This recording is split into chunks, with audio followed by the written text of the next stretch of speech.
नमस्कार, मैं भूपेंद्र पटवा। एकता न्यूज़ में आपका स्वागत है। चलते हैं खबरों की ओर। कोरोना महामारी के बीच कुछ व्यापारी जमाखोरी कर चांदी काट रहे हैं। धमतरी की हालत भी अब बड़े शहरों की तरह हो गई है। जमाखोर आपदा को अवसर बनाने में लगे हैं। व्यापारियों द्वारा जमकर मुनाफाखोरी की जा रही है। बता दें कि राशन सहित अन्य सामानों की कालाबाजारी व जमाखोरी शुरू हो गई है। वहीं बाहर से सामान नहीं आना बताकर व्यापारी जमाखोरी कर रहे हैं और लगातार जरूरी सामानों के रेट बढ़ा रहे हैं। गौरतलब है कि 80-90 रुपए किलो पर बिकने वाला अरहर दाल अब 110 रुपए हो गया है। साथ ही आलू, प्याज, दाल, तेल, आटे आदि की कीमतों में 5 से 10 रुपए की बढ़ोतरी कर दी गई है। वहीं जिले में एक बार फिर गुड़ाखू गुटखा की जमाखोरी के साथ कालाबाजारी हो रही है। लॉकडाउन लगने की आशंका में थोक व्यापारियों ने अपने गोदाम व घरों में इसकी जमाखोरी की है। पान ठेला किराना व्यापारियों द्वारा गुड़ाखू के 180 रुपए के एक पैकेट को 400 से 500 रुपए तक बेच रहे हैं। इनकी कीमत हफ्ते भर पहले सिर्फ 200 रुपए थी।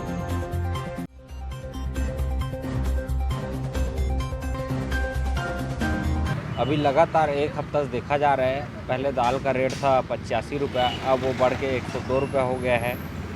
उड़दा मूंगा दाल मैं ख़रीद के लाया था अभी 85 रुपये किलो में, अब वो 112 रुपये किलो लगाया जा रहा है। पूरा जमाखोरी हो रहा है। कोरोना के नाम से यहाँ लोगों को लूटने का प्रयास फिर से किया जा रहा है। मैं शासन से अपील करता हूँ कि ऐसे लोगों के ऊपर कड़ी से कड़ी कार्रवाई की जाए। देखिए, पिछले 2 साल से कोरोना महामारी के चलते लोगों को महंगाई का सामना करना पड़ रहा है, चाहे वो केंद्र सरकार हो चाहे राज्य सरकार हो। इस पे राहत लगाने की कोई कोशिश नहीं कर रही है। अभी फ़िलहाल जो नया वेरिएंट आया हुआ है कोरोना का तीसरे चरण में, ओमिक्रॉन करके, उसको लेकर लॉकडाउन होना या फिर कोरोना का संक्रमण तेज़ी से बढ़ना, ये अफवाह फैलाया जा रहा है। जबकि अपन अपने शहर की बात करें तो शहर में 1.4% ही मतलब संक्रमण दर है। बावजूद इसके पिछले कुछ दिनों से 5-6 दिनों से गुड़ाखू, टोबैको, जर्दा, पान पराग, राजश्री या सिगरेट, बीड़ी, यहाँ से लेकर नशे की चीज़ों से लेकर अनाज पे दाल, चावल, चीनी, गुड़, जो भी है, साबुन, सोडा, जितने भी दैनिक उपयोग की चीज़ें हैं, उसकी कीमतों को बेतहाशा ढंग से बढ़ा दिया गया है। जहाँ तक मैं सोचता हूँ कि ये कहीं से भी आने जाने में, गोदामों में माल आने जाने में कहीं पे कोई रोक टोक नहीं है, लेकिन बावजूद इसके उसका बहाना करके कि माल सप्लाई कम हो रहा है।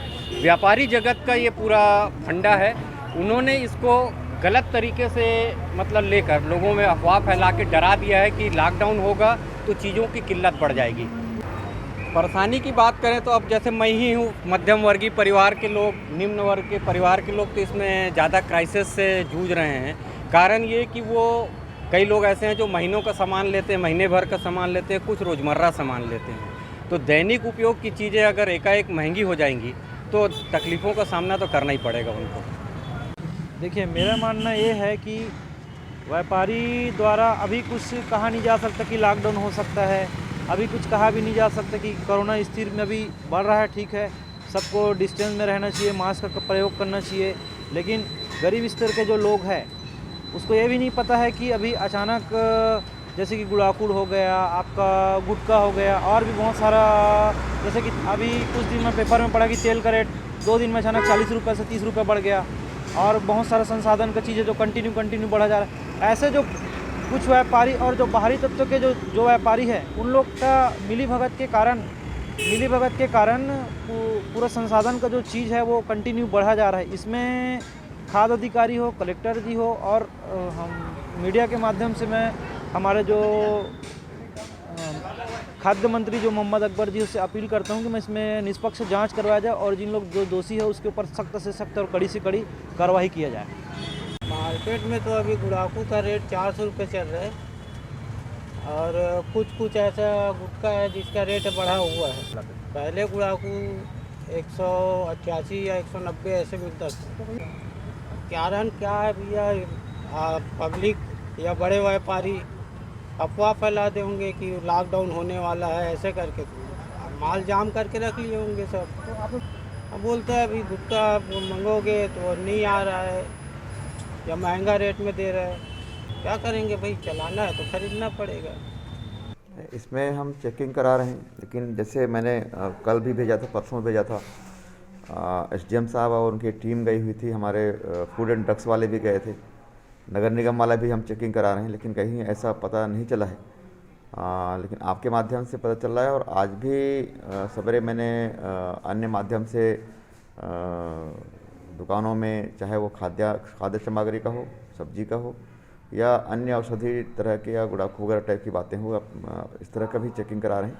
और उसको जमाखोरी या फिर स्थायी रूप से भंडारण करके रखने की जो है स्थिति, उसको भी चेकिंग करा रहे हैं। अगर ऐसा कुछ पाया जाता है तो कार्रवाई करेंगे। अभी तक कुछ नहीं मिला है सर? हाँ, हमारे जो टीम गई है उसमें तो हमें कुछ नहीं मिला। अगर आपको मिलता है तो आप वो बताएं, ताकि हम वहीं पर अन्य रूप से हम टीम भेजें, क्योंकि एक पहचान वाले अधिकारी जाके या वो लोग जाकर खरीदते हैं तो वही रेट मिलती है जो सामान्य रूप से भी मिलती है सर। दूसरी जब हमने कहा है कि उसको अन्य माध्यम से भी चेक कराएं, कि एक सामान्य व्यक्ति के रूप में जाके खरीदें, ताकि पता चले कि जो अफवाहें बाज़ार में उड़ रही हैं, कह रहे हैं कि जमाखोरी चल रही है, या फिर जो दर है वो बढ़ाई गई है आम जनता के लिए, बढ़ाकर व्यापारी बेच रहे हैं, तो वो पता चलेगा तो हम कार्रवाई करेंगे। सर, ये ओपन सीक्रेट है कि ऊंचे दाम पे बिक रहा है, लेकिन एक जानकारी और आ रही कि सरकार मतलब विभागीय लोगों ने ही व्यापारियों को पहले से अलर्ट कर देते हैं कि अब आज छापे पड़ने हाँ, वाले हैं, आपके माध्यम से मैं आपको भी कह रहा हूँ कि अगर कहीं लगता है कि नहीं, हम आपको जब खरीदने जाते हैं, आपके द्वारा लगाए व्यक्ति कहते हैं कि हाँ यहाँ पर ज़्यादा रेट है, तो आप वहीं पर बताइए चुपके से, हम हमारे आदमी जाएंगे और करा लेंगे। एकता न्यूज़ में आज बस इतना ही। अगले बुलेटिन में फिर मिलेंगे, तब तक के लिए नमस्कार।